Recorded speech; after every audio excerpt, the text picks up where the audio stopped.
We're back out on the boat catching rare fish, runaway wrasse, all while using a mini rod.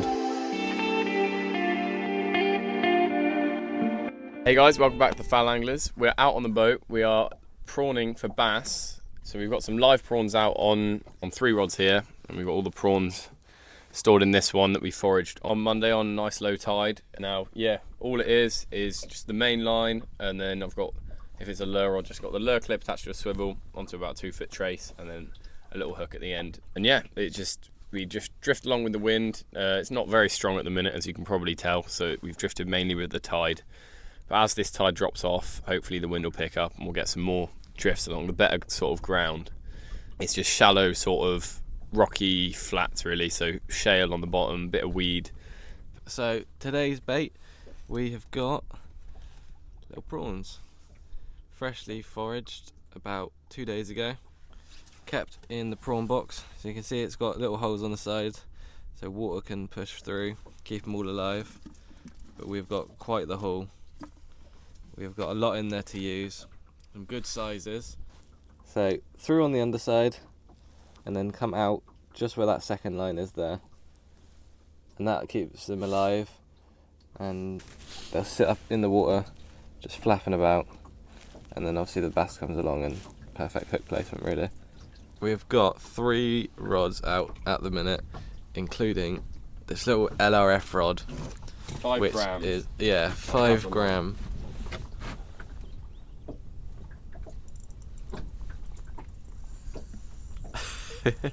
So that's going to be quite fun if we hook up to like a 50 or a 60. Fingers crossed. So there we go. We're just waiting on bites now. Oh, hell of a bite. Oh,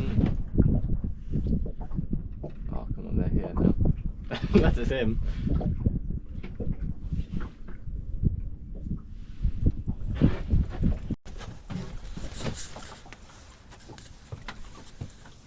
That is tiny. Oh, was it just realised it's hooked maybe? Nope. Oh, did you see that? I just follow. It came off, and then I brought it up and it chased it again, and then it just swam off.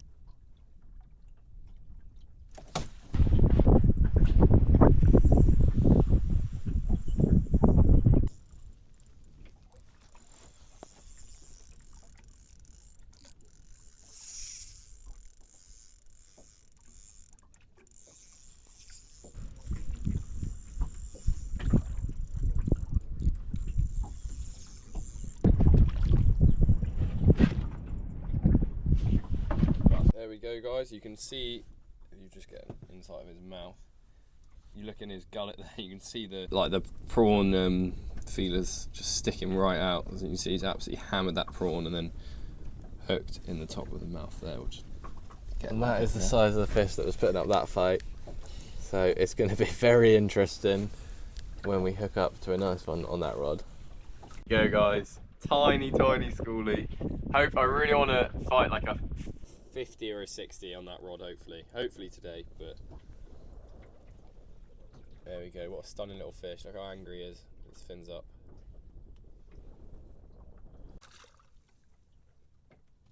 When drifting for bass, the tide and the wind can correlate, means you get a good drift across the ground. Therefore, you lift the rod tip up 4 or 5 times, each time letting out line. And with the weight of the swivel and the prawn, this lets it sit mid-water, and that is prime bait for any passing bass. A huge fish, you can call it that. Yeah.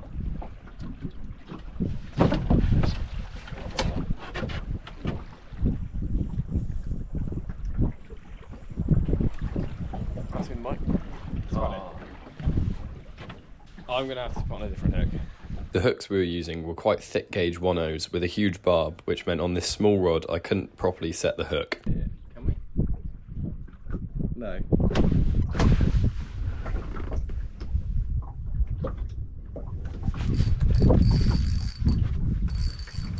Look at the bend in that rod. Decent? No. We need to shut up. We don't have to use any. Oh, what the f? What is it? It's red.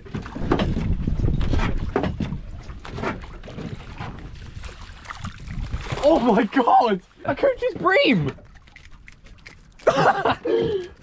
New species. Yeah. Here we are. expected bycatch. That is a Couch's bream. So that is a Couch's bream. They normally do live up in estuaries and feed off a sort of worm, ragworms, that sort of thing. So pretty rare to have one on prawn, but definitely not unheard of. But there we go. I mean, look at that, it's a really stunning fish. We've had him sat in a bucket now. Yeah, he's all fired up, look at his fins at the top. He's really angry, he's ready to go. We're going to put him back, obviously. We've got some nice photos of him they've got on the Instagram, so check us out on Instagram, the Foul Anglers. But yeah, stunning fish, let's get him back.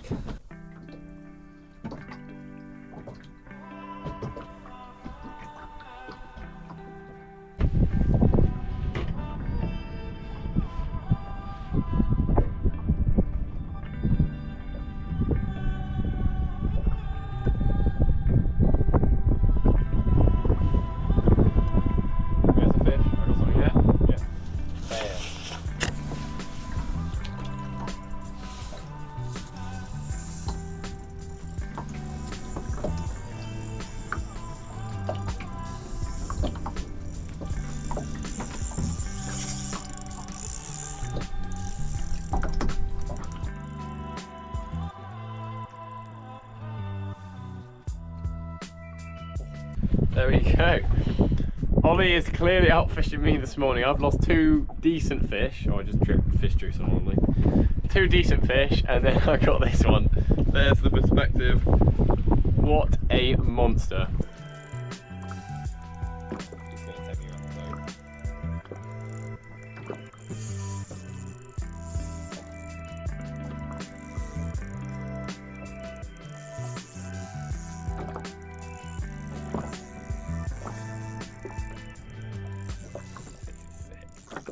There you go, guys, literally hooked on the prawn, and this was still in his mouth. You can see, I don't know what else he's got in there. It looks like a mussel or something. Looks sort of like a mussel. I'm not sure. Definitely some sort of mollusk. But yeah, this is in his mouth, and this is still alive. He hadn't even swallowed this. So this is a very lucky day for this crab. He will get to go back, and you can see he's moving his legs. That is very much alive. Probably in a bit of shock, to be honest. But look at that, what a greedy fish. No wonder he smashed the prawn. Put the crab back. Nice hook placement, straight in the corner of the mouth. Get that out. There we go.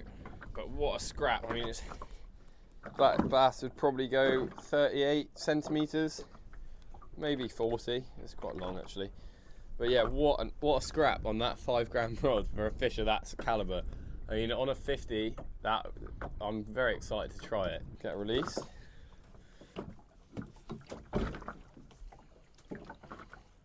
After a couple more schoolies, we decided to steam over to a new mark where we'll be able to free line and drop shot our prawns for wrasse. Sorry about the wind in the next few clips, but thanks to your support using code FOUL10, we've managed to get a new microphone for the GoPro, so next video should be perfect. We've just come up to this structure here, and I'm just using, it's a bit windy and a bit of tide. It's got a tiny little split shot. It's like, I think it's 4 grams split shot with a prawn on the end. I got a small hook only because I literally ran out of hooks. It was either a 3.0 or this one. So I've gone with this one, and we're just chucking it around, see if we can pick up some wrasse or some bass, really.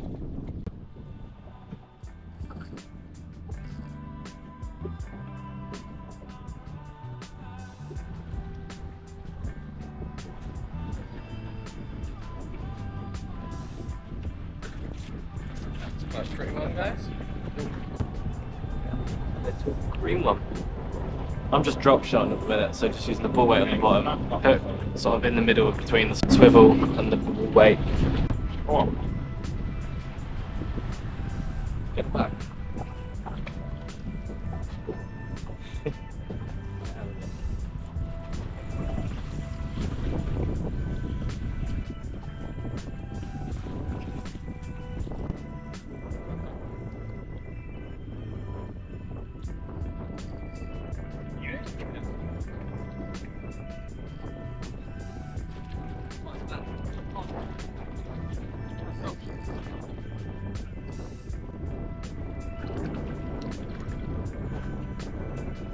Little bass. Oh. the drop shot on the prawn bass, and that's what I have my rod bent in half. Whoa, getting both back.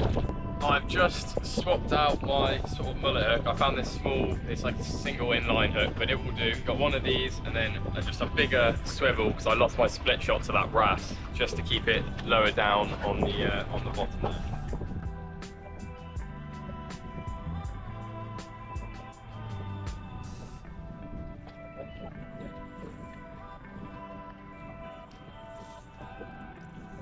Better? Yeah. I'm literally trying to pull it in. My teeth on my knife. Oh, there we go, guys. There's that other Ballon wrasse, probably about 2 pounds. Ollie's got a decent fish there. Might be a net drop, right? I'll get him back.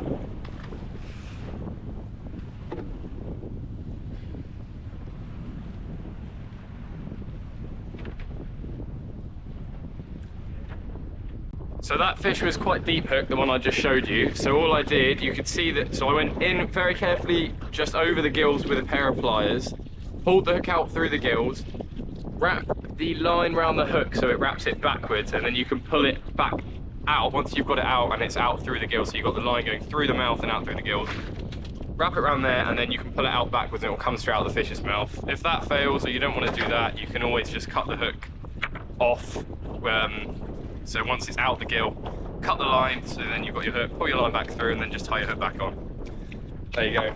I'll let Ollie show you his fish that he's caught. Like a rocket. I thought it was a bass because it just beeline straight out instead of down. But absolutely stunning wrasse will get up straight back.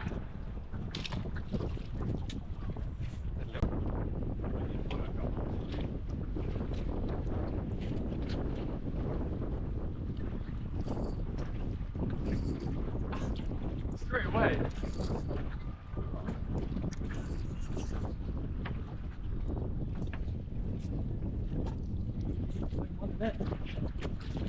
Net drop? Pretty well done. To rocket overtake once again. He's Still got the prawn in his mouth. I don't know if you can see that. But you can. That's how you want to eat it. That's wedged in. He's eating that. That is his dinner. Another rocket overtake. And another lovely fish. Get him straight back.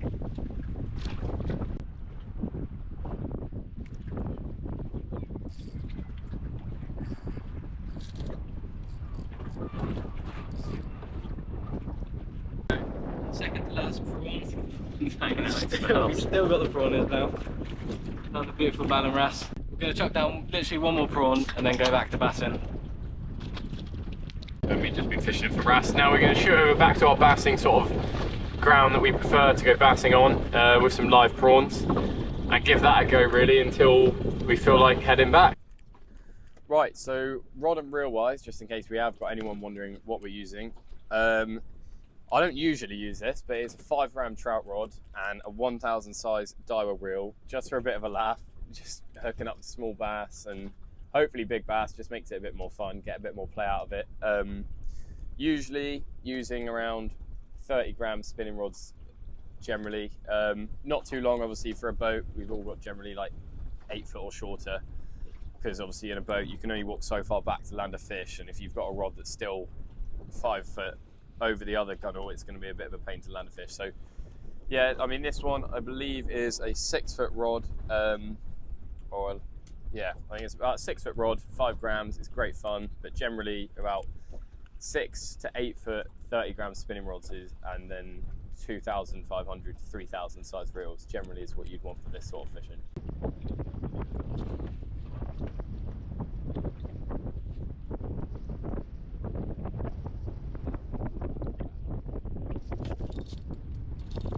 Nice. That's a good fish.